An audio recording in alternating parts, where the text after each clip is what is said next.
மீன் தலை நல்லா இருக்கும், வெட்டி தருவாங்க வாங்கிக்கோங்க.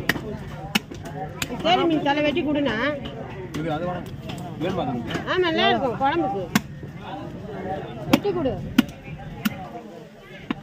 எல்லாம் அப்படி கேட்டு வாங்கிக்கோ.